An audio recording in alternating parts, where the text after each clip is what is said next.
Без места в моей жизни все потеряло смысл. Я чувствую свою полную ненужность. Никто больше не посылает меня делать неблагодарную, сложную работу. Никто больше не ублюдит, не уничтожает цивилизации. Не на кого покрысить, не про кого пошутнярить. Мир вокруг один и тот же. Все вокруг понятное, скучное и слишком психически здоровое. Скажи, зачем я грусть и чашу пригубила? Зачем прошла я этот путь? Я скучаю по месту. Мне нужны пазлы. Я лебедь с переломанным крылом. Вокша, а ты играла в Abduction? Чевокшен? Abduction. Обджекшен? Ну, Abduction. Фанатка Миста не знает про Abduction. Это игра от твоей любимой студии.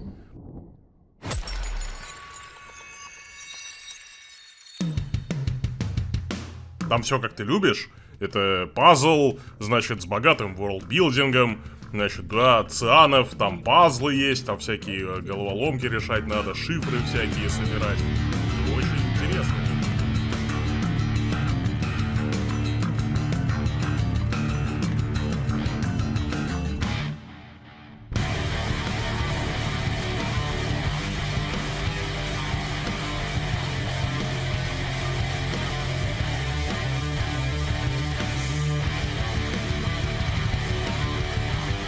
I got no idea where we're headed now.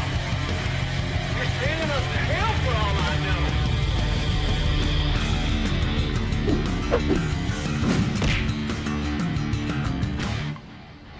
Всем привет, с вами Вокша. Как вы уже поняли, у меня ненаход, ломка и стокгольмский синдром смешались в одном флаконе. Поэтому выход этого ролика был всего лишь вопросом времени. Сегодня мы поговорим о первой, никак не связанной с местами игре студии Cyan Worlds, Abduction, вышедшей в 2016 году. Ну да. Все, что у студии вышло до первого хита, мы, конечно, за игры не считаем. Ты о чем? Но вообще у них еще были Manhole, а еще Cosmic Ozma и Spelunks. Во-первых, да. Во-вторых, это были лишь первые попытки братьев работать в команде. А в-третьих, это были игры для детей. А я не детей, я взрослая, мне уже есть 18, поэтому не считается. Ну ладно, может быть считается, но об этом как-нибудь в другой раз. И хоть Abduction уже совсем новая история, оценивать ее в отрыве от культовых предшественниц невозможно. Однако я поспешу вам напомнить, что студия Cyan Worlds принимала участие в разработке третьей и четвертой части лишь косвенно, через участие и контроль мозга всей этой франшизы Рэнда Миллера.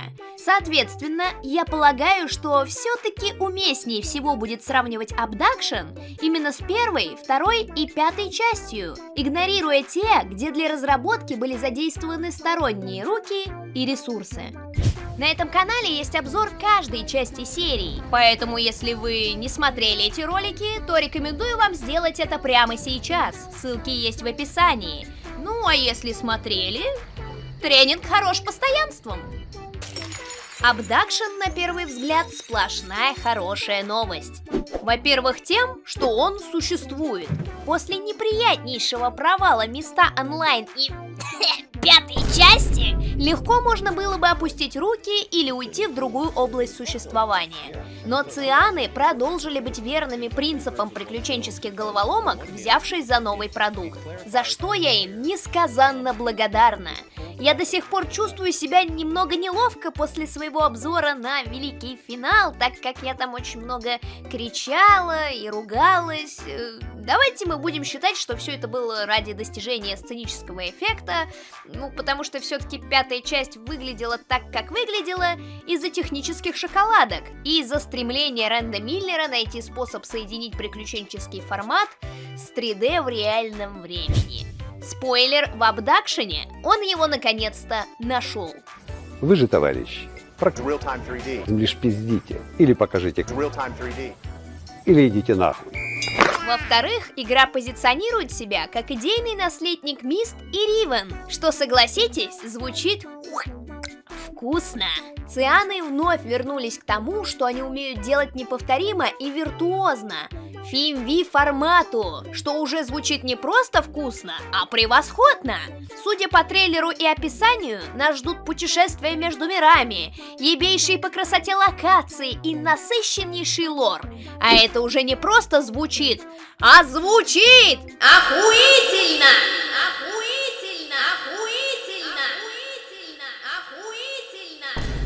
У руля вновь мастодонты индустрии Рэнд и Робин Миллеры, один из которых руководитель проекта, а другой актер и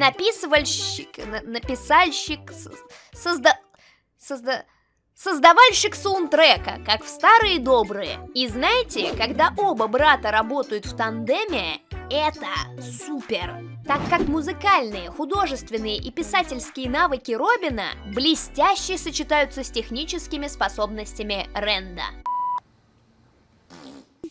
В-третьих, это совершенно новая история, которая к Мисту отношения не имеет, но соблюдает его традиции и старается дать своему игроку то, что он уже успел полюбить в этой серии. После работы над Уру, цианы решили напрямую спросить у своей аудитории: а что вам больше хочется? Новой части Миста или какого-то нового продукта? Почесав репу и поглядев в свое мусорное ведро, аудитория отдала предпочтение новой истории, и цианы к этому прислушались.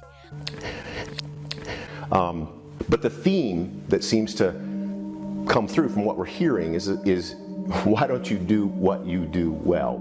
Now, it just so happens that it is something that I think you guys are really interested in, and so Kickstarter seems to be the most obvious way to get this done. It's time. So here it is. The big iron, okay? Let's make it happen. Now, what that's gonna do is make the money flow like crazy. You guys should be refreshing right now. I mean, refresh like crazy right now, because the money, I mean, it's gonna be flowing in. It's gonna be insane amounts coming in right now. I wouldn't be surprised if it was just minutes before this thing actually happens now. I mean, we haven't used that thing before, but everything... Okay, wait. I may have made a mistake. I think that's the water flowing, not the money. Crap. Okay, well listen. It's up to you guys now. It's in your hands. Thank you so much. Успешно завершив кикстартерную кампанию, на которой, кстати, денег они сознательно попросили куда меньше, чем на самом деле им было необходимо, они принялись за Abduction, где постарались переосмыслить свой творческий путь, аккумулировать свой опыт и реализовать в том числе свои собственные вкусы и предпочтения, взяв наработки и идеи из своих предыдущих проектов. Все-таки мы действительно однажды поговорим про их ранние продукты.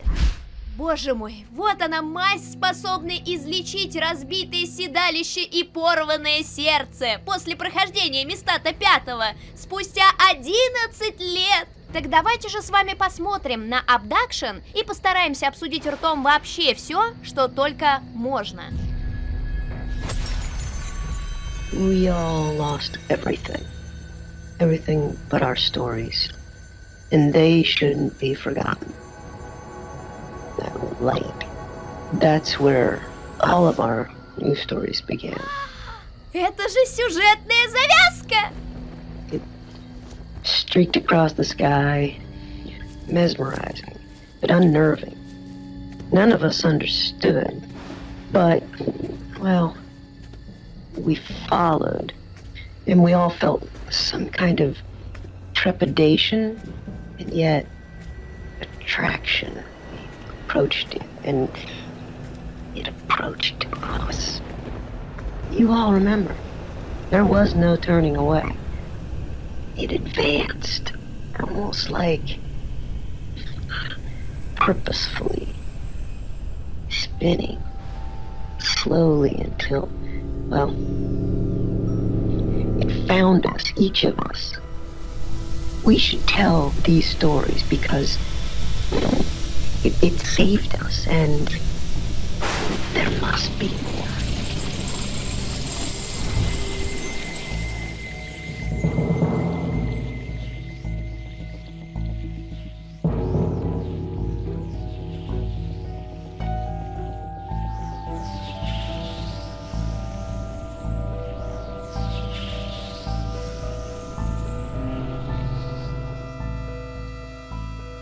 Оу, кажется, по мнению цианов, любое нормальное приключение должно начинаться с телепортации.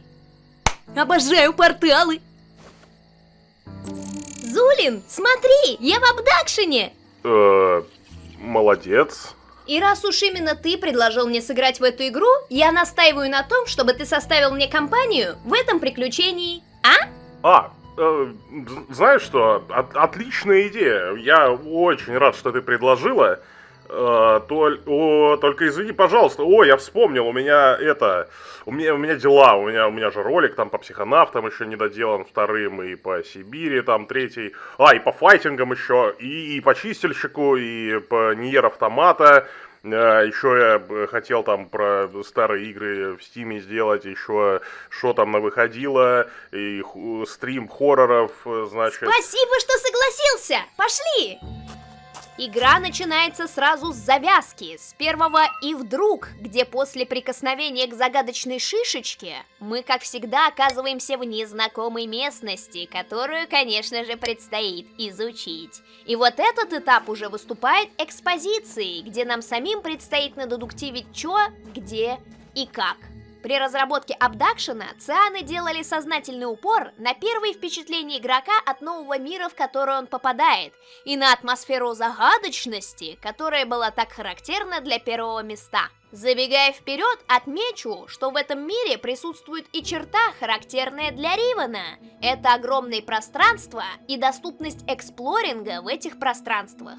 Ну и как вы уже успели заметить, свобода перемещения и Real-Time 3D перекочевала сюда из ремастеров первого места и, прости господи, пятого.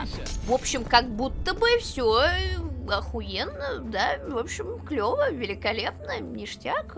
Ну что же, пора изучить, куда нас похитили и зачем.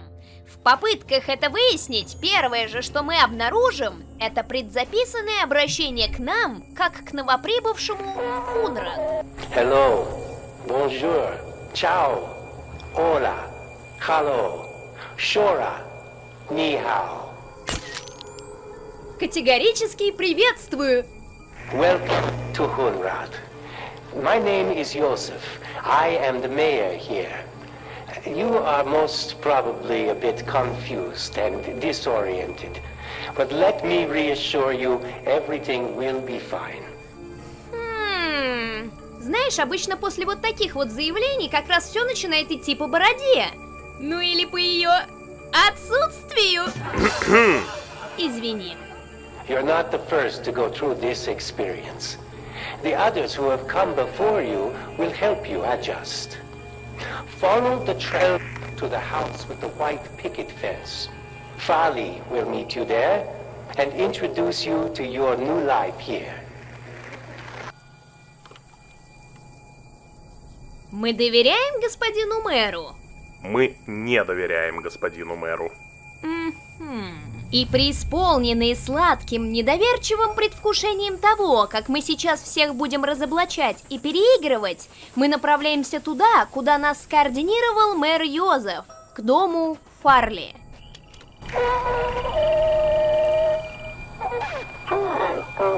I'm Farley. I guess if you're seeing this, then I wasn't even... Just in case. Welcome.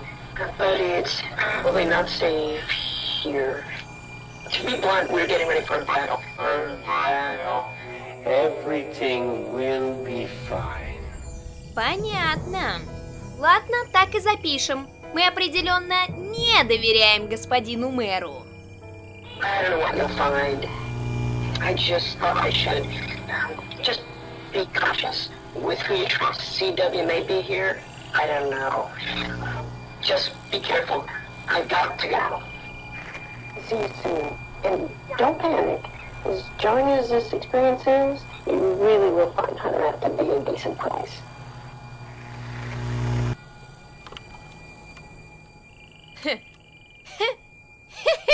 Ну, спасибо большое, блядь. Теперь-то у нас точно нет ни одного повода для паники. Как же все хорошо, а? Эх. С таким уровнем содержательности ее голосовухи, она могла бы с таким же успехом ее не записывать.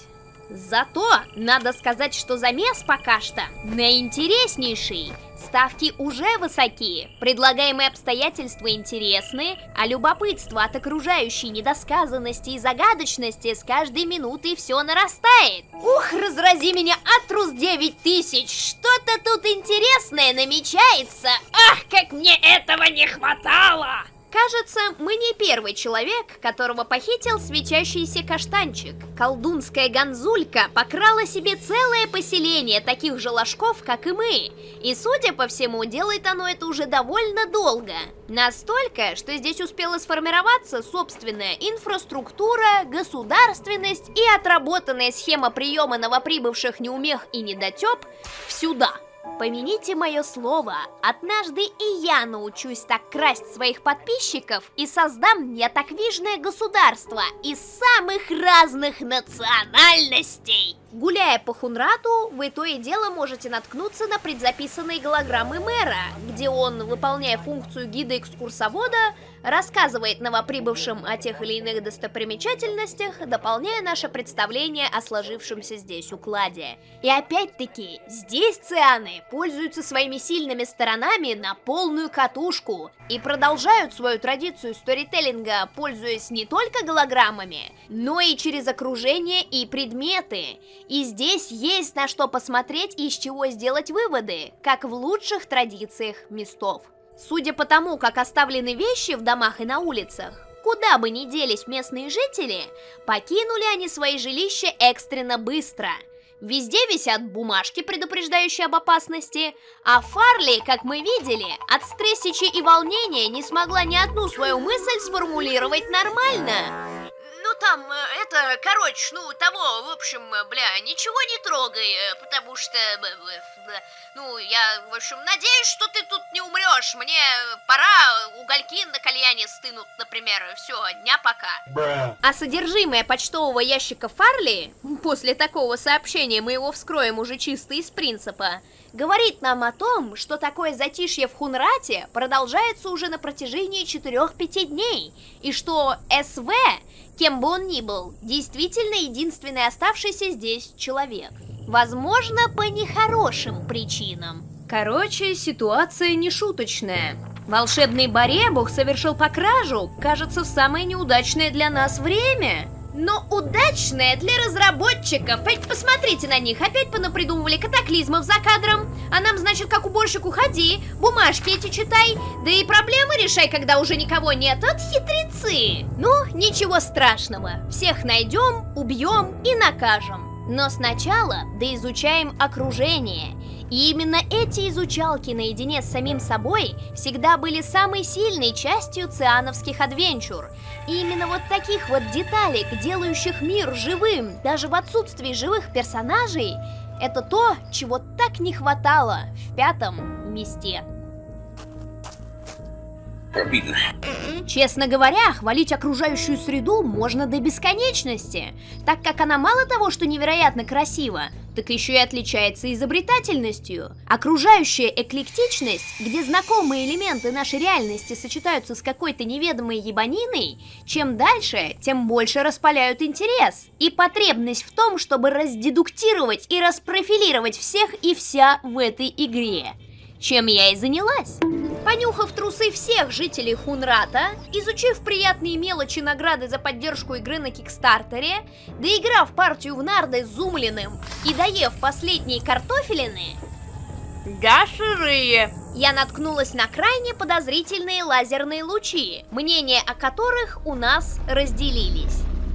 Ну, Вокша, подумай. Вот ровно в дверной проход бьет лазерный луч. Это явно какая-то защитная там охранная система от воров.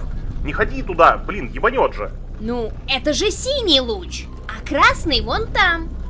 Синий, между прочим, тоже очень опасный. Ты что, в Devil May Cry не играла? Спасибо за наводку! Отличная идея! Это должно меня уберечь.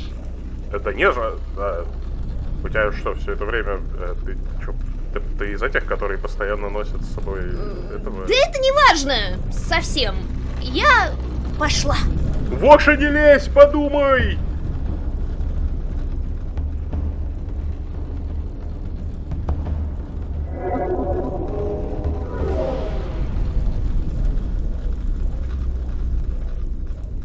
О, я ж говорила! Да блин, кто так делает вообще? Рэнд Миллер так делает.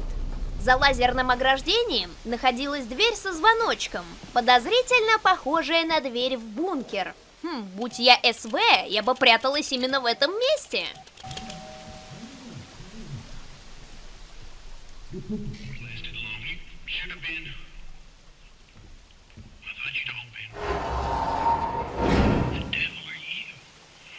О, Абдакшн настолько является идейным наследником места.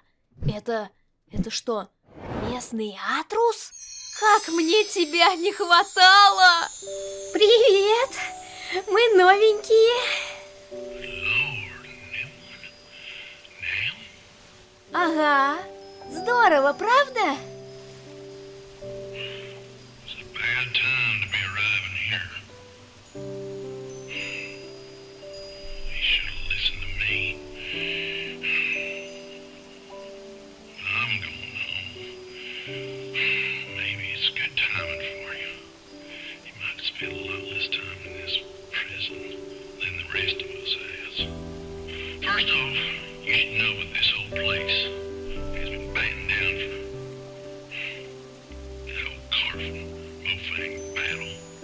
С кем? А это не важно.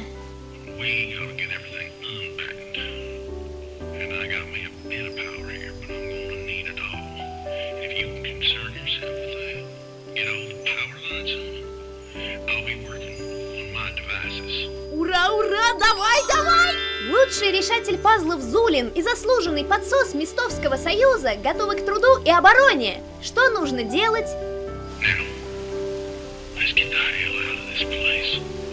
Хорошо, а инструкция-то будет? Как заставить провода гудеть-то? Эй, СВ! СВ! Вернись, я все прощу!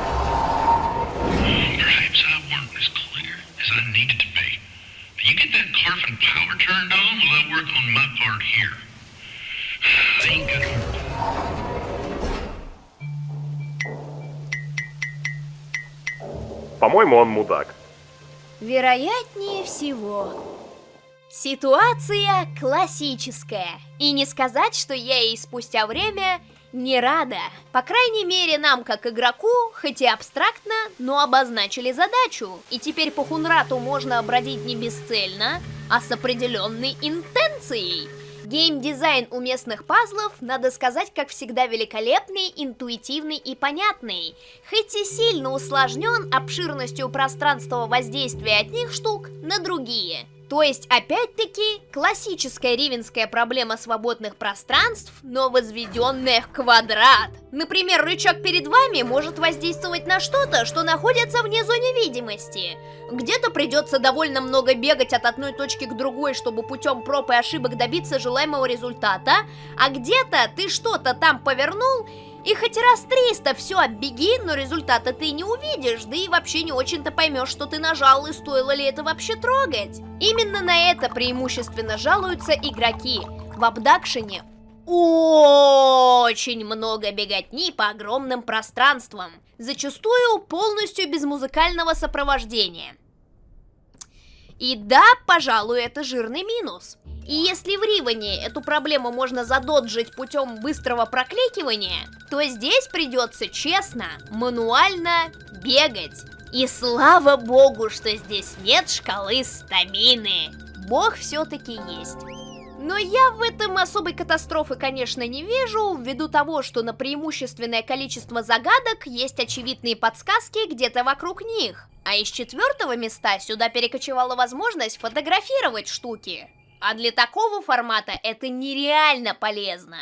Да и окружающая обстановка настолько красива, что бегать по ней одно удовольствие. К К тому же доступных головоломок всегда много, а поэтому если настопиздила одна, всегда можно переключиться на другую.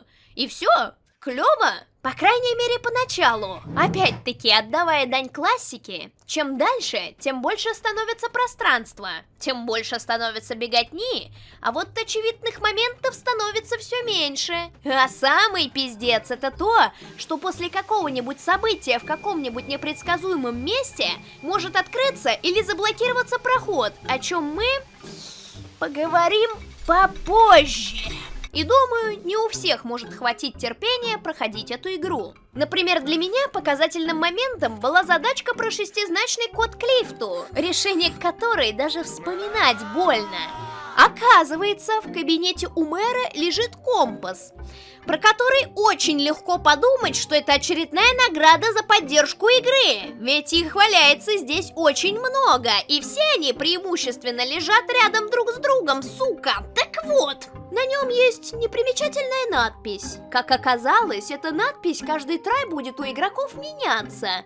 Каждый раз это будет какой-то новый штат. И очень хорошо, если вы по какой-то причине обратите на него внимание. Потому что потом, сильно в другом месте, на свалке, вы должны будете найти госномер с этим штатом и узнать 3 цифры, а остальные 3 цифры перевести из этих букв по циферблату в телефонной будке, которая тоже находится сильно в другом месте, чтобы потом проделать довольно ощутимый путь обратно к лифту и позорно расплакаться от собственной никчемности, потому что вы прочитали решение этого пазла в солюшене. Ну, не знаю, я вот сам решил.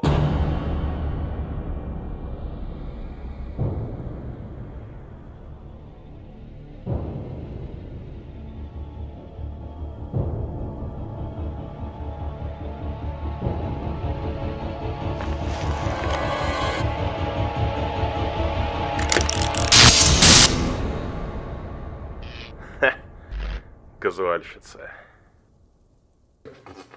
К слову о кабинете мэра.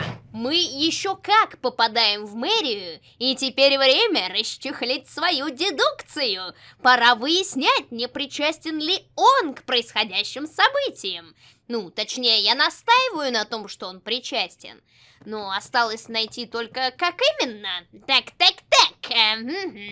Выводы следующие. Мэра Йозефа либо избрали недавно, либо он собирается переизбираться. Ага, так. Мэр Йозеф не ароматно какает. Мэр Йозеф мистер Дудец и любитель коричневых звуков. Возможно, кстати, под такие звуки качество кала действительно портится, я не знаю. Так, что еще? Ага, мистер Мэр, страшная душнила, и любит организовывать особые заседания совета по 3 раза в день. На завтрак, обед и ужин, чем всех страшно заебал. Так. Ну, слушай, Йозеф, конечно, немножко Сунцова напоминает, но вроде нормальный парень и добропорядочный мэр. Фу, как скучно, блин, я такое никоим образом не покупаю. Надо посмотреть, наверняка здесь есть что-нибудь грязное. Так, он 6-й мэр по счету. Да, один из мэров, походу, был то ли отцом, то ли мужем той женщинесы Фарли. Ага. Вот, тут написано, что людям кажется подозрительной смерть мэра Фарли. Так, ну и что с того?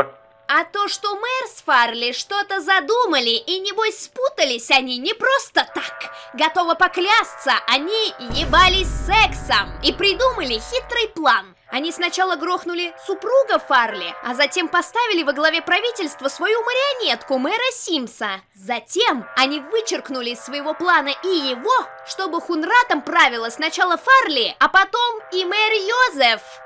Ну, допустим, это так. Ну, чем нам это помогает?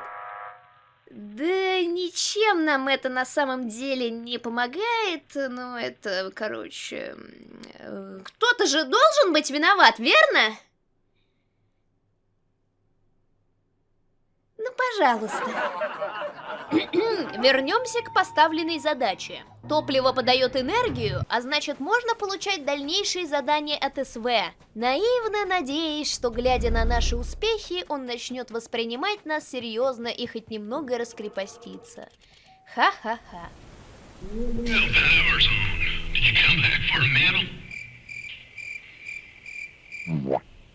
Ну, я говорил, что он мудак.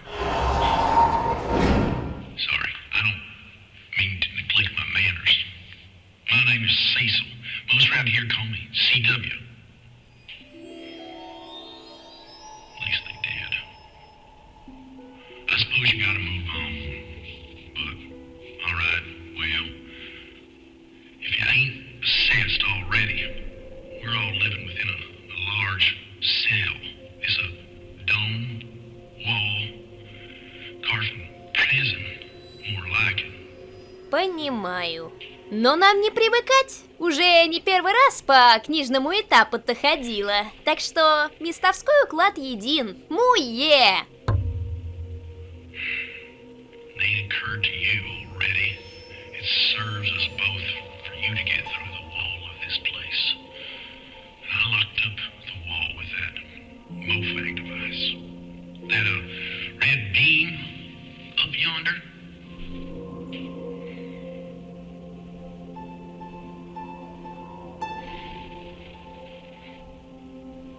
Погоди. Чьего ты сказал устройство? Gotta make this work and get home. А все это что? Scarlet. Скарлетт? Кто такая Скарлетт? Scarlet was 7. Я спросила, кто это, а не сколько ей было.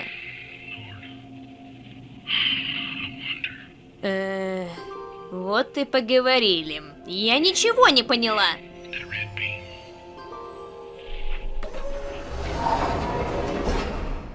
Мда. Пожалуй, дохуя чести для мистера Сесила. Лучше-ка я вернусь в свой предыдущий суперский лук, который, между прочим, мне специально для этого обзора путешествия изготовил ателье «Прошлый век». Замечательные ребята создают прекрасную одежду в ретро-стиле и предоставляют как готовые модели, так и шьют на заказ. Все материалы натуральные, без ебучего полиэстера. В очень комфортной и дружелюбной обстановке мы согласовали эскиз, сделали замерки и создали вот такое вот чудо. Заходите к ним в телеграм-канал, группу или на сайт, ссылки на которые будут в описании. Выбирайте себе уникальный лук или закажите его по своим пожеланиям. Работа индивидуальная. В этом шмоте вы точно покажете себя как человека высокой культуры и растопчете своих оппонентов на интеллектуальном поприще. Я искренне вам их советую, да и сама я продолжу заказывать костюмы для обзоров именно у них. Ателье «Прошлый век». Нарядись как человек. Какое хорошее, наверное, ателье. Спасибо, что рассказала. Погоди, это была рекламная интеграция, не правда ли? Ага, это мой первый раз. О чем мы там? Ах да, как бы нас не убеждали в том, что это разные вселенные, я настаиваю на том, что Сесил точно дальний родственник Атруса. Меня в этом вопросе не переубедить. В одной из локаций мы найдем предысторию СВ, откуда узнаем, что у него на Земле остались жена и дочь, и что Семечка похитила его незадолго до того, как его за что-то хотели вздернуть на виселице. Так что, оказывается, Скарлетт — это его маленькая доченька-цветоченька. Поэтому, пожалуй, Сесил такой неразговорчивый и злой. Итак, моя шизотеория, что СВ — это внебрачный сын Катюхи и Гена, а вздернуть его было принято решение, когда этот факт вскрылся, потому что все, что произведено вагиной Катерины, несет в себе зло и разрушение. Опять забыла таблетки принять, что ли? Хе.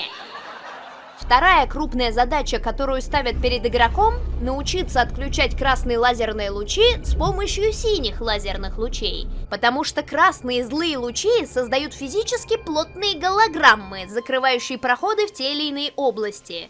Да и не дают пройти сквозь эти странные стеночки, от которых прямо так воняет обманом. Ненастоящность барьера бросается в глаза с первых же минут игры и прямо провоцирует игрока на то, чтобы однажды навести тут порядок и развоплотить эту замануху к чертовой матери, вот. Эта механика с лучами позволяет нам впервые получить хоть какую-то зацепку в понимании лора, но для более художественного его восприятия вами как зрителями... Нихуя я пизданула. Но для его более художественного восприятия вами как зрителями, я не буду сразу подрываться кабанчиком и разбираться в устройстве лазерных установок. А для начала вскрою дом Фарли с другой стороны.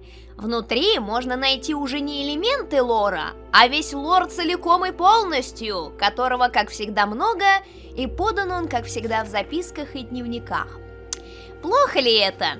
Ни в коем случае! Именно этого мне и не хватало! Тем более, что альтернативные источники информации здесь, ну, такие. Well, I feel like I should say something. We haven't heard from Shivar. So, well.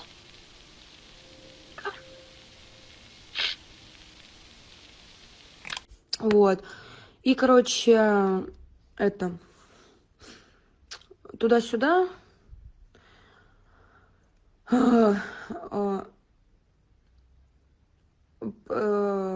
Он это...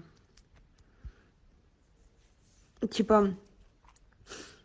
Я все изучила, прочитала и осмыслила, так что садитесь поудобнее. Ща я вам все подробнейшим образом расскажу. Не так, как Фарли, а предметней. Короче, представляете, существует уникальное космическое ёба-дерево. Это дерево плодоносит семенами, которые разносятся по Вселенной галактическими ветрами сквозь пространство и время. Эти семена бывают 3 типов.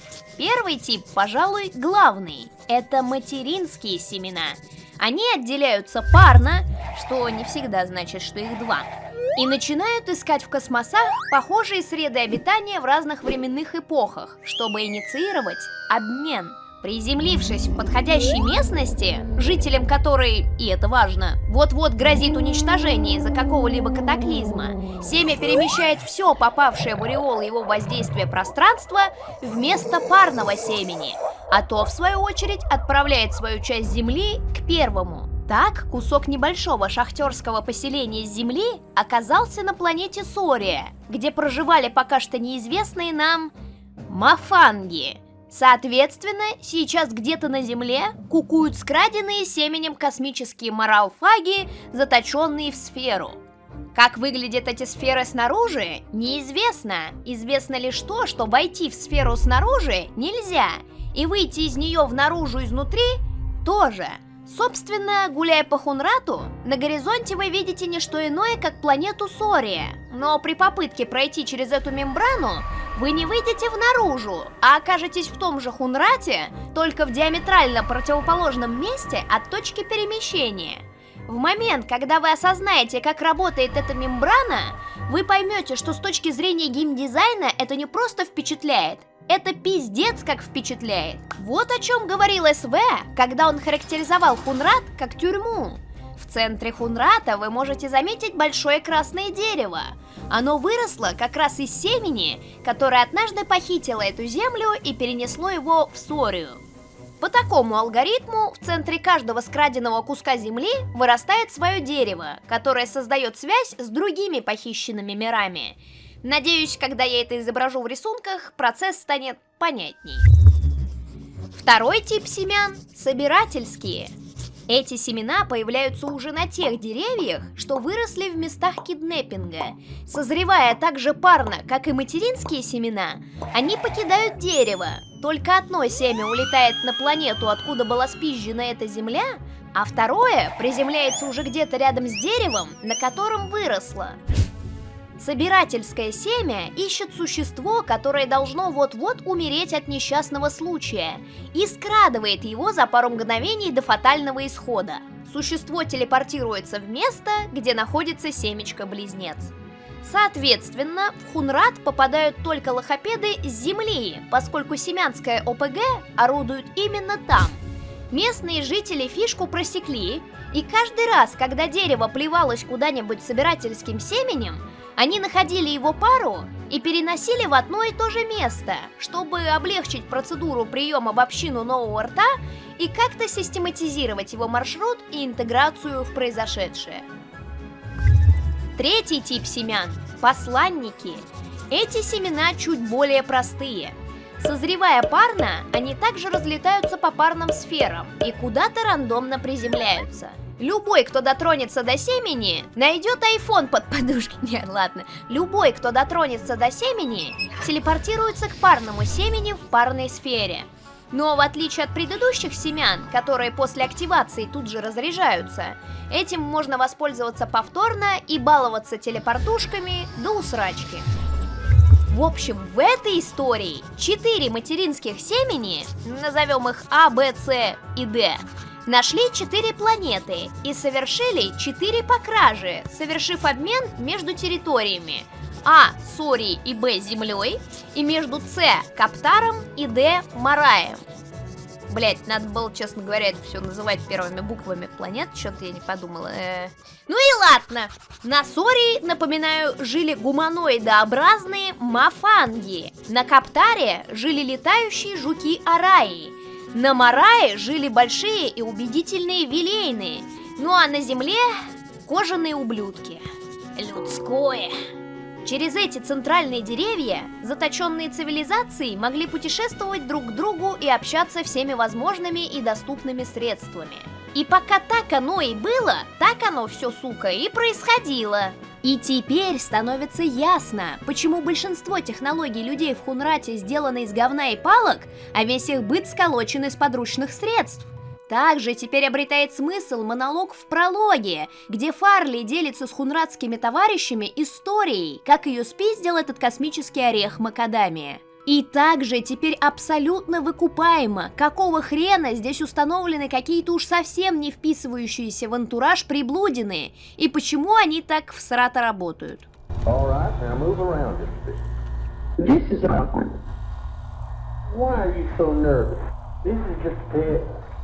Okay, now what? Okay, that's enough. Caroline, I swear you are a natural. Where did you get these anyway? Are the Mustangs just giving you stuff now? Generous of late. Not gonna look a gift horse in the mouth. Собственно, все технологии красного цвета – это технологии мафангов, часть из которых была подарена людям. Синие же технологии – это технологии вилейнов, которые те изобрели, чтобы развоплощать технологии мафангов. И, видимо, это тоже подарок и гуманитарная помощь людям, видимо, как самым маленьким, глупым и угнетаемым. Вот теперь, зная хотя бы это, можно идти и разбираться, как пользоваться этими инопланетянскими приблудами, чтобы разблокировать новые территории Хунрата. И для мобильности и удобства, и для мобильства и удобности лазерная боеголовка вилейнов была прикручена к вагонетке, а это значит, что нас ждет развлекалово!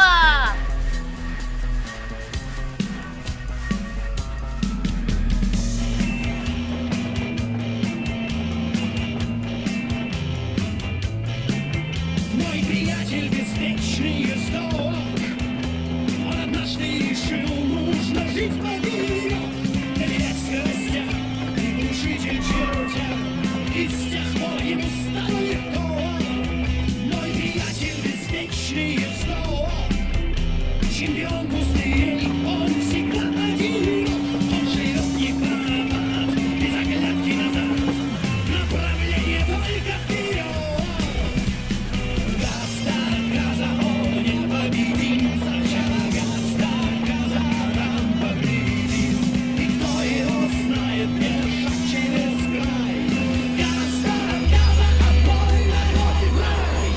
Вы умерли от разрыва ушей. Сняв главный защитный барьер и поудаляв завалы, вы сильно расширите зону поисков истины.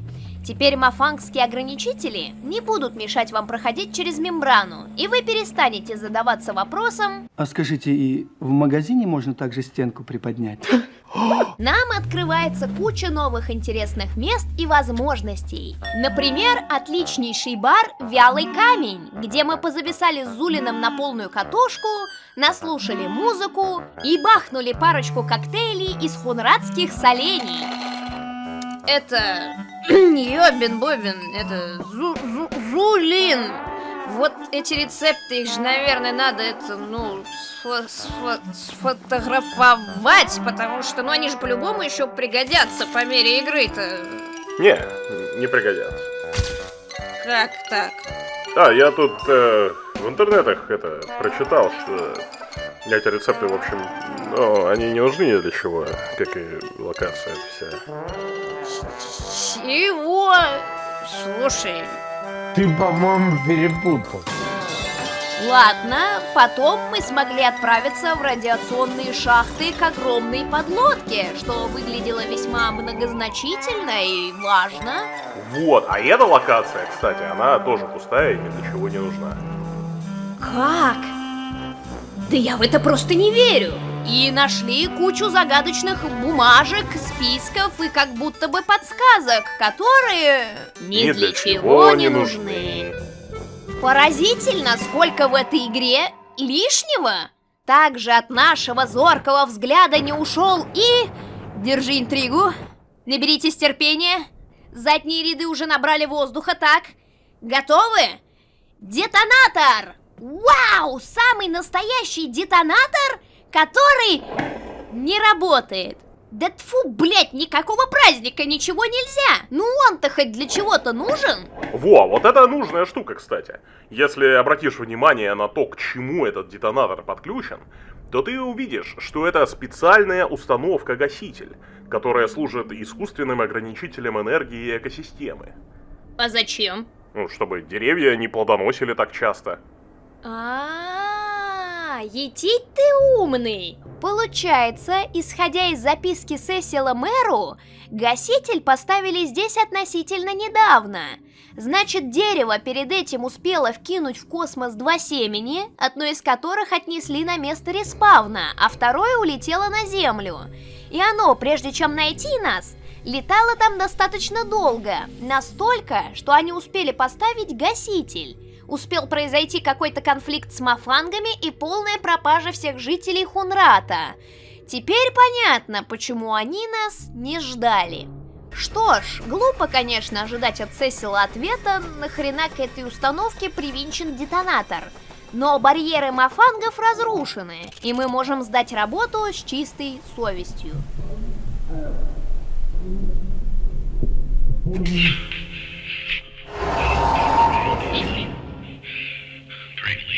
Greatly appreciate your help, but this will be complicated, especially for a new arrival like yourself. Alright. That tree, the really big, strange one in the middle, well,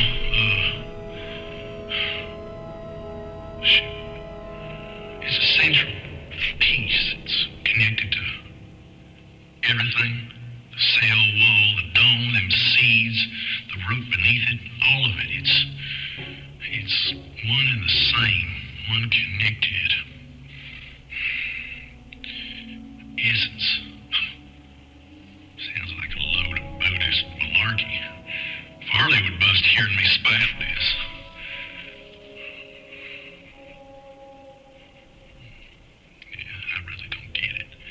Regardless of what it sounds like, we need all of it to be, well, healthy. All of it. Shoot, I'll spell it out for you.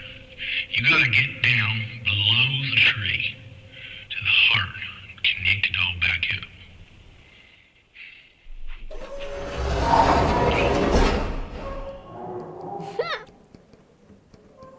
Зулин, кажется, я вспомнила, за что я не любила Атруса. Доза получена. Я в ярости. Делаем так, как велено. Тем более, что из записок и дневников мы уже знаем, что чтобы дерево могло соединить этот мир с другим, оно должно быть здорово. Подключаем воду, забираемся в древесное лоно, стараясь не проводить никаких ассоциаций, и наталкиваемся на неописуемую красоту. Мы оказываемся в хабе, где от корней дерева идут проходы к разным мирам, а именно к связующим – Мараю, Каптару и Сории. Но пройти через порталы сейчас мы не можем, так как все деревья, назовем это так, отключены за неуплату. Ну, может быть, теперь пора разобраться с детонатором и взорвать гаситель? Я думаю, будет достаточно просто подать воду. Да? Ну ладно.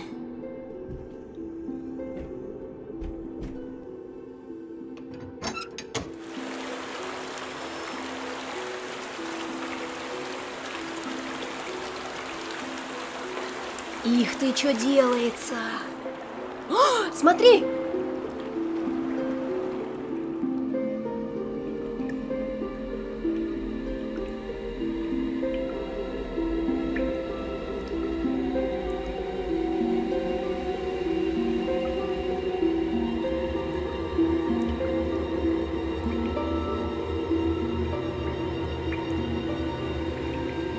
Ебать полевая красота, ёбана рой.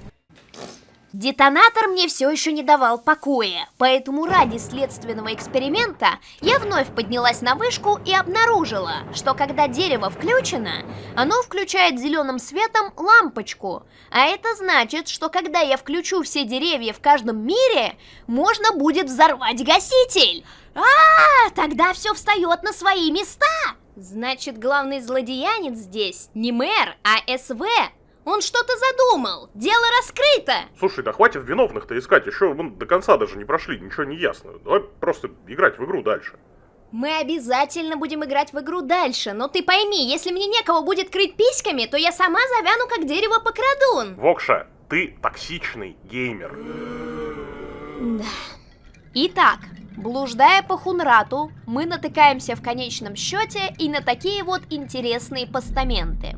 Это, дорогие друзья дорогих друзей, и есть семена-посланники, которые были помещены в стальные корпуса, чтобы их лишний раз не трогать руками, и с помощью которых можно будет переместиться в один из 3 миров. И миры эти потрясающе красивы. Я думаю, вы и так уже это заметили в Хунрате, но не могу не отметить, что в очередной раз локации, созданные цианами, невероятно живописны и харизматичны. И да, хоть для них также характерны и излишняя обширность и просторность, но то количество деталей, которые в них можно рассмотреть, изучить и проанализировать, просто невероятно. Например, начнем с Каптара, мира, где живут араи, космическая раса жуков. Потрясающий антураж горных пейзажей не оставит равнодушным никого. Идеальный мир для существ, которые преимущественно находятся в воздухе. Ввиду того, что араи — это насекомые, очевидно, что все эти массивные технологии, которые мы можем наблюдать в этом мире, не их лапок работа. Но они не похожи ни на что мы наблюдали в Хунрате и что обычно производят мафанги или вилейны, из-за чего я предполагаю, что это остатки какой-то другой космической цивилизации, некогда жившей в этом мире, но по тем или иным причинам покинувшим Каптар. Напомню, что дерево выбирало лишь те области, которые вот-вот подвергнутся катаклизму. И, соответственно, когда материнское семя приватизировало эту землю, оно было на этот момент населено только полуразумными летающими тараканами. Настоящая область обитания жужабликов находится глубоко в недрах скал, где они образуют удивительный летающий ансамбль, возможно, таким образом общаясь друг с другом. Подтверждением этой теории могут выступить их яйца-скорлупки, которые облепливают агрегаты, явно не предназначенные для наличия и ношения этих яиц-скорлупок. Так что при желании даже самая крутая космическая санэпидемстанция теперь не сможет их отсюда вытравить. О как! Жаль, нельзя как-нибудь обратно втравить другое насекомое, похищенное космическим орехом, видимо. Это Вормвуд. Скучаю я по этому пидорасу. Обмен был произведен между Каптаром и Мараей, поэтому за мембраной мы можем наблюдать зеленый и цветущий мир вилейнов, населенный животными и полный экзотическими растениями, что, согласитесь, визуально очень сочетается с холодными скалами и весьма освежает картинку. Второй же мир очень отличается от мира насекомых. Я могу предположить, что вилейны – наиболее развитая цивилизация из 4 представленных, по многим причинам. Но в частности тут мы можем наблюдать органичный симбиоз живой природы и передовых технологий этих инопланетян. Повсюду располагаются массивные космические корабли, панели с кодировкой, основанные на собственной числовой системе вилейнов, и сложный ландшафтно-урбанистический дизайн. Однако, так же как и в Хунрате, в остальных мирах также очень много локаций пустышек, которые ни для чего не нужны и очень сильно путают, что немножечко, может быть, мешает достижению итоговой цели, но определенно приносит удовольствие при своем появлении. Они даже как-то оживляют обстановку и заставляют поверить в эту реальность. Да и пасхалочками все утыкано довольно щедро, что также греет не только мою душу, но еще и мой пердак.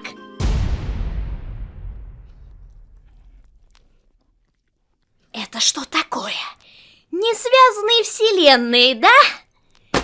Ну, ребята, вы попали. Местовская полиция в деле. И если я обнаружу, что мир с деревьями-похищаторами написал Атрус, на этот раз мирного решения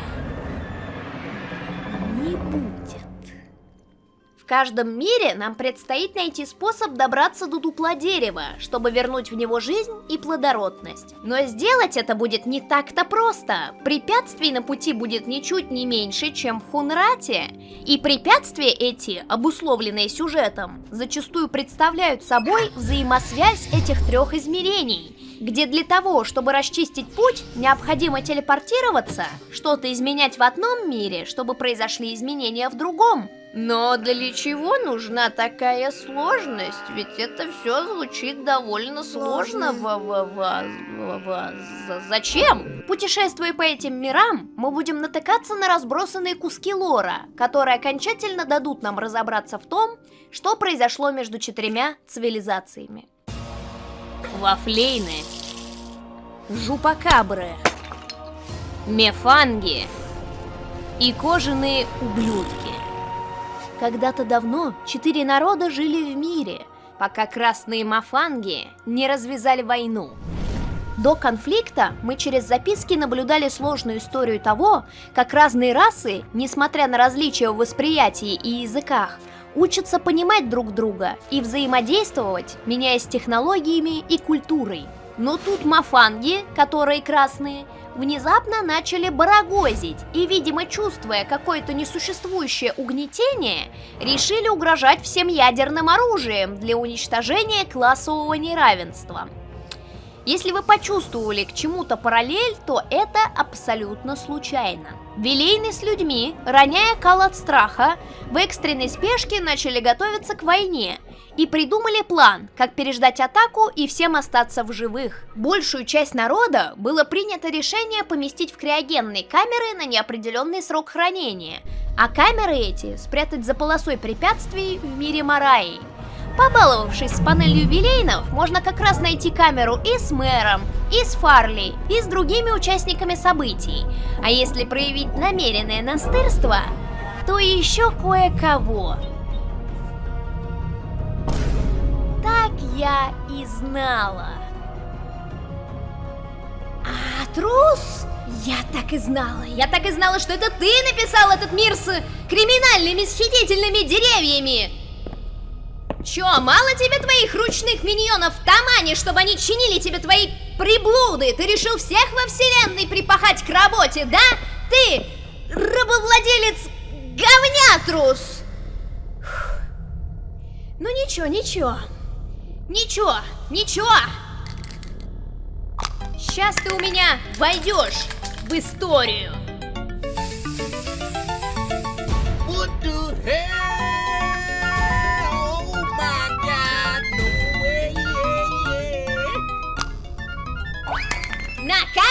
Наказан, сучка! А я говорила, что мирного решения не будет! Воу! Лох, чмо, затроллен! Будет знать, где бара зимуют, так-то! Так ему и надо! Сааведра отомщен. Пользуясь тем, что мафанги плохо различают голубой цвет, все было запрятано как раз-таки за этими голубыми числовыми панелями, которые, кстати, невероятно легко взломать брутфорсом, что я преимущественно и делала. А для тех, кто останется снаружи, были оставлены записки, также написанные голубыми чернилами.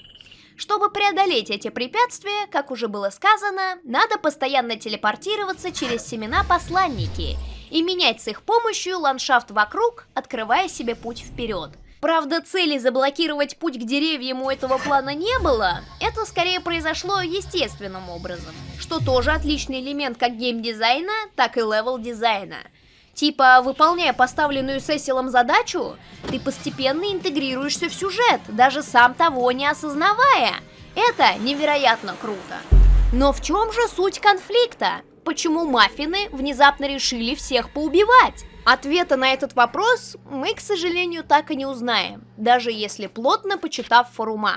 Но я могу, как всегда, сделать предположение самостоятельно. Ну, канал же называется «Я так вижу», как же здесь без моих шизотеорий? Вот если так посмотреть, основные технологии принадлежат мафангам и вилейнам, а человеки как-то вот по остаточному принципу находятся в их тени. И те, и другие одаривали людей всяческими плюшками. И, возможно, именно кожаные ублюдки стали камнем преткновения. Люди-то хитрые, говорю вам сама как человек. Для выживания понабрали себе приблуд с обеих сторон, чем, возможно, стравили две развитые цивилизации, сами того не желая. Типа... Чё это вы собираете технологии Вильнюсов, которые развоплощают наши технологии? Вы за кого вообще?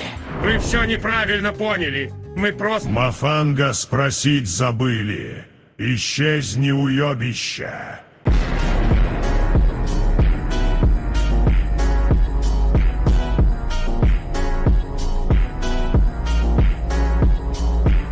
И конфликт между двумя расами взрослых дяденек назревал сам собой на почве гонки передовых технологий. А люди-котятки, которые все это время просто болтались под ногами, в итоге прибились к наиболее убедительной группе взрослых дяденек. Эх, человеческая природа. И вот мы наблюдаем то, что наблюдаем. Один только вопрос для меня остается неотвеченным. Зачем сценарию, где основные события очевидно происходят между тремя расами, нужна четвертая в виде космических жужелиц? А чем тебе жуки мешают? Ну, тем, что они есть, и они просто тупо летают повсюду. Какую функцию-то они выполняют? Ну, захотелось дереву жуков набрать. Чё пристал-то, нормальные жуки. Дереву захотелось, говоришь? А вот вопрос. Я думаю, что семена в первую очередь похищали тех, кто способен будет потом заботиться о выросшем дереве. То есть в Хунрате и в Мараи мы наблюдаем картину, что деревья окружены заботой. Даром, что их плодовитость подавлена, они растут, они живые и они оснащены всем необходимым для их жизнеобеспечения. Нахрена дереву жуки? Чтобы опылять? Опылять? Ну, видишь, они свободно летают по мирам. Наверное, для этого они и нужны. По-моему, тебе надо устраиваться к цианам на работу, чтобы затыкать им сюжетные дыры. С жуками! Но жукам по какой-то причине прям уделено отдельное внимание. В частности, со стороны Фарли. Да, мы уже про всех что-то да и узнали. Одна Фарли осталась в стороне. Она специализированно занималась изучением языка жупакабр и вела подробный отчет о своих исследованиях. И они... интересные, но не то чтобы нужные для сюжета, как будто бы. Куда интереснее то, что она также выполняла административные функции в Хунрате. Она занималась регистрацией новоприбывших, поэтому нас и отправили к ней с самого начала. А также занималась процессом регистрации капсулируемых в криокамерах и навигации тех по маршруту к холодильным камерам. Don't panic. This is the best way to keep everyone safe. Just stay on this path and cross the first bridge. Then keep going until you get to that sign-in area. You'll get more information after you sign in. Надо сказать, Фарли вообще не умеет коммуницировать нетревожно. И ощущение, что даже с днем рождения она кого-либо поздравит так, чтобы посеять в человеке панику и повысить стресс. С днем рождения. Это ничего. С каждым бывает, не нужно переживать. Ну, то есть... В общем, то, что твоя жизнь на год сократилась, и... мы все через это проходим. В общем... мне пора. Но вот что самое важное, именно она начала осмыслять процессы работы дерева. Регистрируя новоприбывших, она зафиксировала, что по краже людей происходит в разных временных эпохах и из разных уголков Земли. А раз семечки умеют в такие пространственно-временные скачки, вопрос, а на Земле сейчас какой год? В каком она вообще состоянии? Что сейчас с Землей? А что сейчас с Землей? Да, знаешь, вот есть такое у меня мнение, что для всех было бы лучше, если бы ты, перестала бы об этом думать слишком сильно. О, это без проблем. Ненавижу думать. Соответственно, назревает вопрос. Если Сесил нашел способ, как факапнуть систему и телепортироваться обратно на Землю, вопреки алгоритмам дерева, стоит ли это делать? Я понимаю, почему он туда так стремится. Он убежден, что все умерли в результате атаки, а на Земле его ждет семья. Но что за этим последует? Решаем пазлы, чиним деревья, бегаем между измерениями, и то и дело натыкаемся на голосовые сообщения от внезапно мэра Сунцова, который на очень ломаном английском пытается сбить нас с панталыги. Desperate situation up here. If you could please hurry. I appreciate these beasts called villains. They are much danger, and they are storing us for food. I fear for safety. I cannot be here. Find a way to me, and I can figure this out. Во-первых, мы уже с вами видели, что Йозеф отлично умеет разговаривать на английском. А во-вторых, по нему то и дело гуляют красные артефакты. А это значит, что элементарно... Фальшивка, ёбаный рот. Are you waiting for some purpose? I'd prefer you hurry. You are not... You are making very bad decisions. Это мафанги, мастера голограмм и имитации человеческой речи. Здесь и сейчас пытаются на какой-то хрен сбить меня с моего пути самурая. Но не на того-то вы напали, маманги чертовы. Я русская и иду до конца, даже если окажусь в зоне военизированного конфликта. Ой, блин, одно дело петушиться, а другое дело перышек лишиться. Ой, черт, здесь меня фигурка Вергилия, кажется, не спасет. Необходимо что-то посерьезнее. Так, не страшно. Теперь-то у меня точно будет второй шанс. Но по стародавним обычаям предков мы появляемся, как всегда, только в момент, когда уже вся веселуха рассосалась, и остались лишь последствия местечковой бойни. Эх, какой праздник упустили! Например, мы видим, что, как и подсказывала моя дедукция, мэр был хитрожопым мафангом и получил по заслугам за свою дезинфу. Чё, хотел через меня узнать, где искать криокамеры? Небось, еще и в ММО-РПГ регистрируешься как женщина, а потом разводишь всяких лохов на пух и шмот. Ах, хитрюшка! А также мы можем заметить, например, мертвого, еще кое-как живого Вилейна, придавленного экраном для голосовых сообщений. Помогать ему по логике игры мы, видимо, не должны и не будем. Бокша, сделай что-нибудь, он же умирает.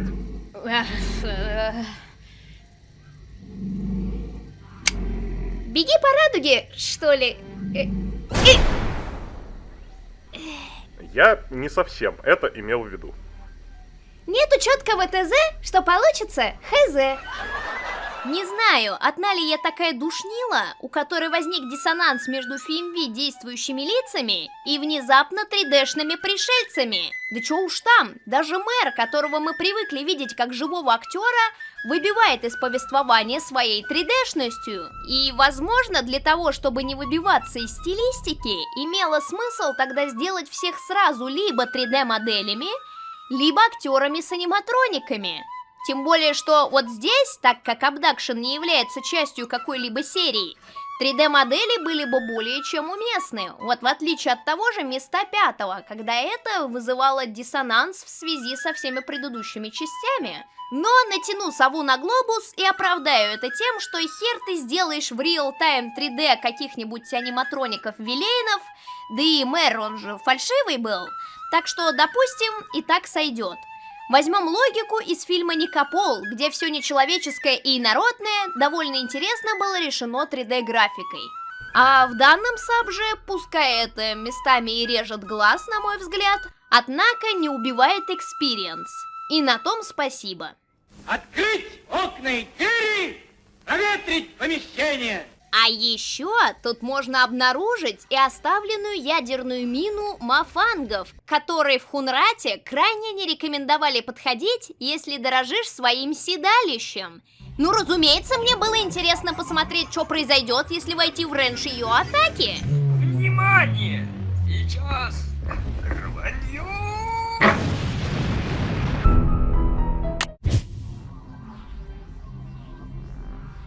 О, я же говорила, что второй шанс пригодится. Уходя, гасите свет, чтобы не было войны. То-то же. В общем, осталось только посетить Сорию, где и обитали главные разжигатели конфликта. Опасненько туда наведываться с учетом всех предыдущих выявленных обстоятельств, да и левел-дизайн до последнего не давал нам туда пройти всеми возможными преградами. Но кто не рискует, тот не пьет таманское нефильтрованное.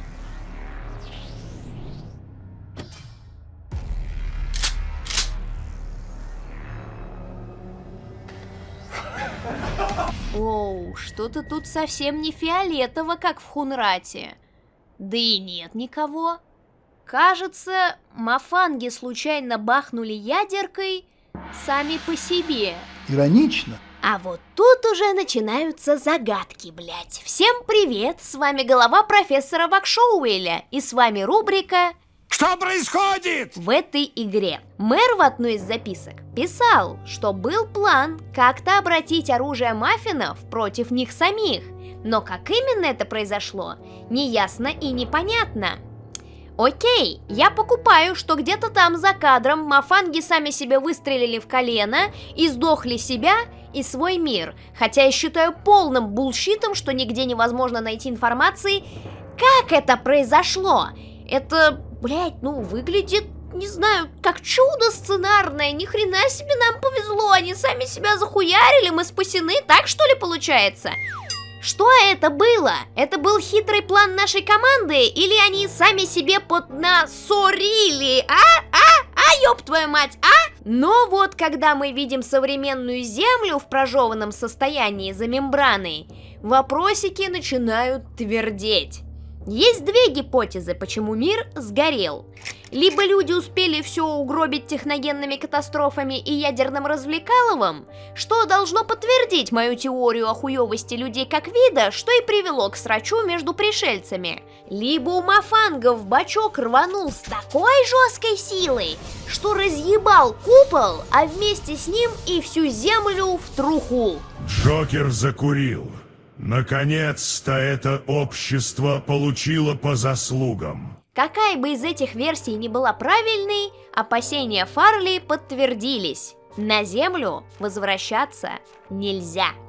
Прямо сейчас напишите комментарий под этим видео, все ли с вами в порядке. Это же Земля альтернативная, да? У вас же там все хорошо? Все в порядке? Мир же не горит? Все хорошо? Эй! Ребята, несмотря на побитость дерева, запустить его также получается без проблем. А соответственно, остается только одно. Взорвать гасители, разумеется! Наконец-то можно ебануть! Да как так-то, а? Блин. Ну это как-то неправильно, что ли? Блин, никакого праздника! Зулин! Ну неужели мы не ебанем? Обязательно ебанем. Но потом. One thing left is called the bleeder. Gotta stop it. It's draining the whole system. It keeps things under control, holding us back.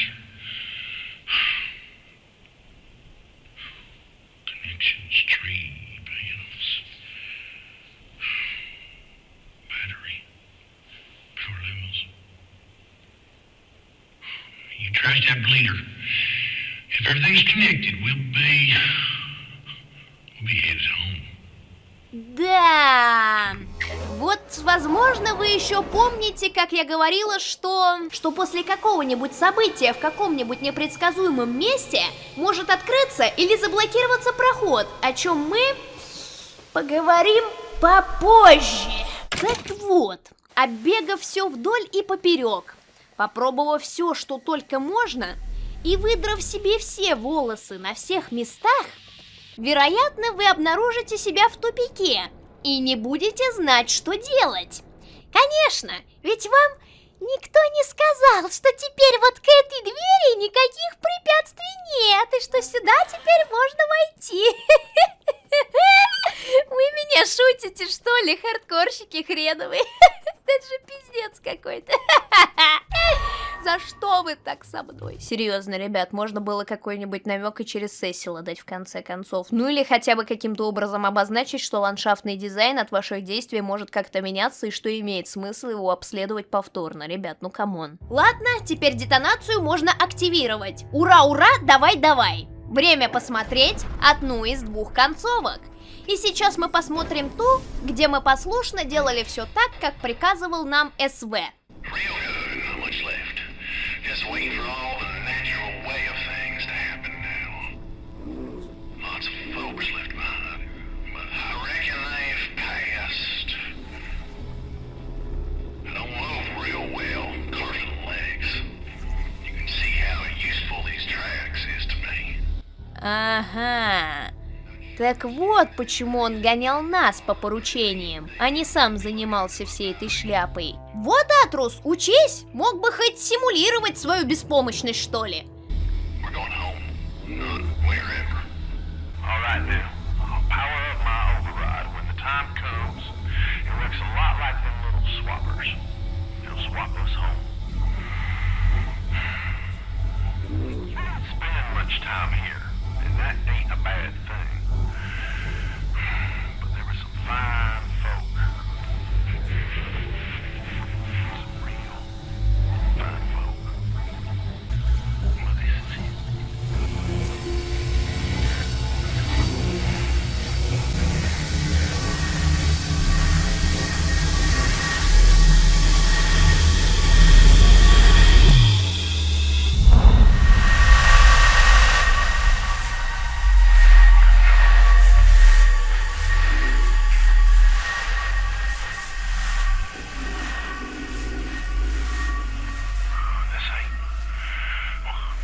Зулин, а у тебя остались сейвы?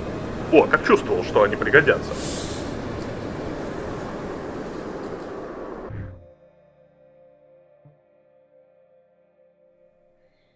Фу.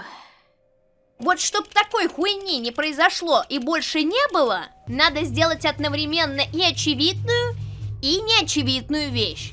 На протяжении всей игры Сесил настырно капал нам на мозг просьбой включить батарею.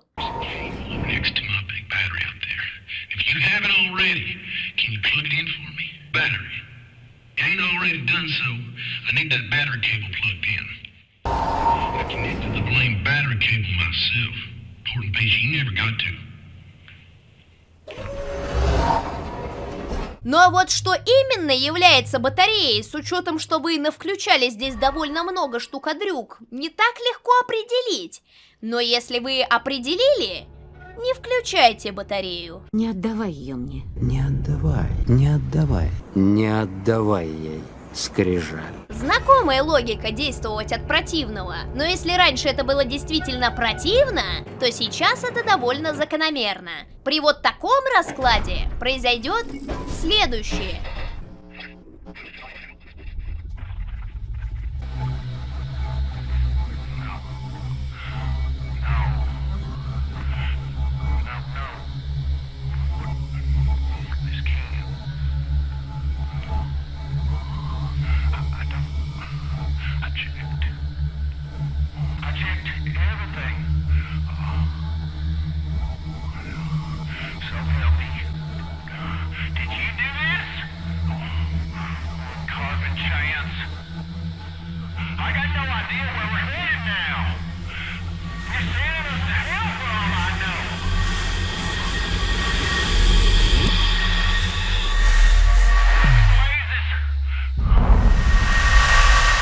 Очевидно, такой исход наиболее благоприятен, с учетом, что теперь мембраны не существует и все расы теперь свободны.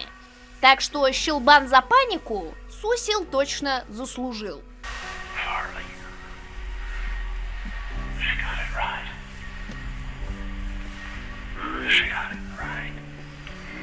CW, Cecil.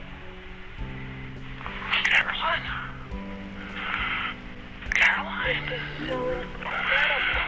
You made it. How many others? We all made it. I'm heading your way. Stay where you are. I ain't going nowhere. Лол, конечно, он никуда не уйдет, он же безногим. Итак, все счастливы и все хорошо. Хорошо и красиво.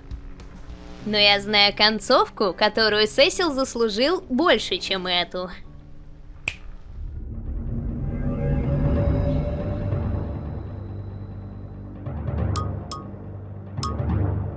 О, привет. Ты новенький. Как замечательно, что ты появился.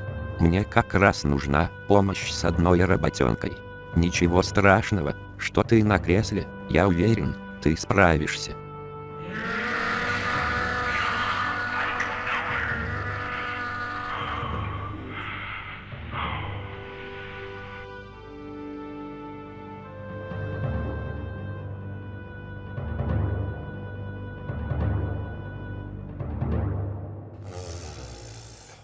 Такая вот игра Abduction. Мало того, что это отличная адвенчура-головоломка, так еще это одна из самых сложных и логичных игр из всех, что когда-либо делали цианы.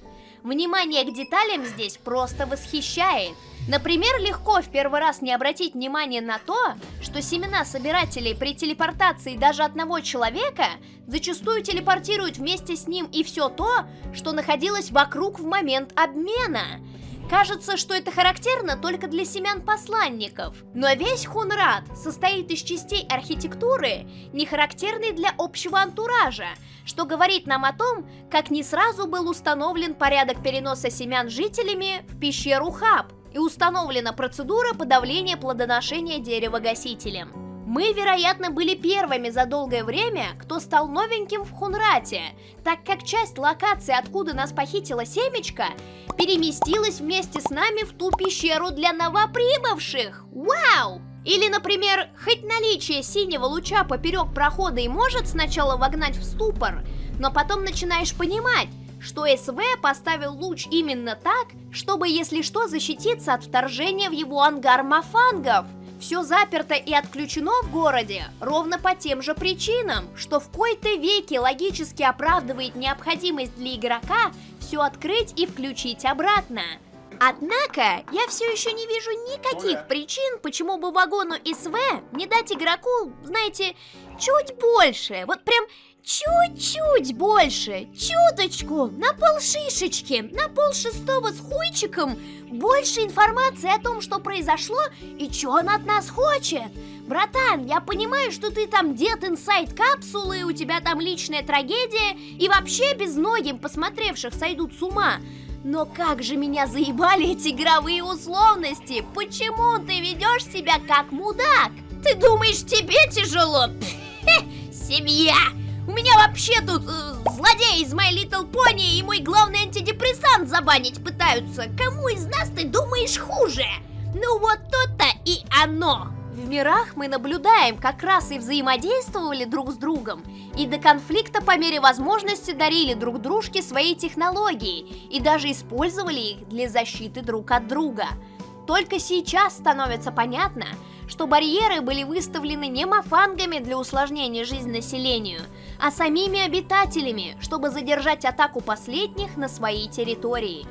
Интересная деталь: если бы название было написано через «а», то получилось бы слово «похищение», что идеально характеризует игру. А также есть термин «абдукция», познавательная процедура выдвижения гипотез, иногда называемая также выведение наилучшего объяснения. Логично? Логично. Но название написано через «о», а это означает «обдукция». Это геологический процесс, при котором более плотная океаническая кора соскребается с опускающейся океанической плиты на сходящейся границе плиты и надвигается поверх соседней плиты. О, господи, шабнигурат мне в жопу, что за поебень я сейчас прочитала? И если очень сильно постараться это как-то натянуть на эту игру, то это тоже нормально характеризует процесс сферического обмена космическим деревом. Напишите в комментариях, что вы думаете по этому поводу. Думайте. Поздняков, подписаться.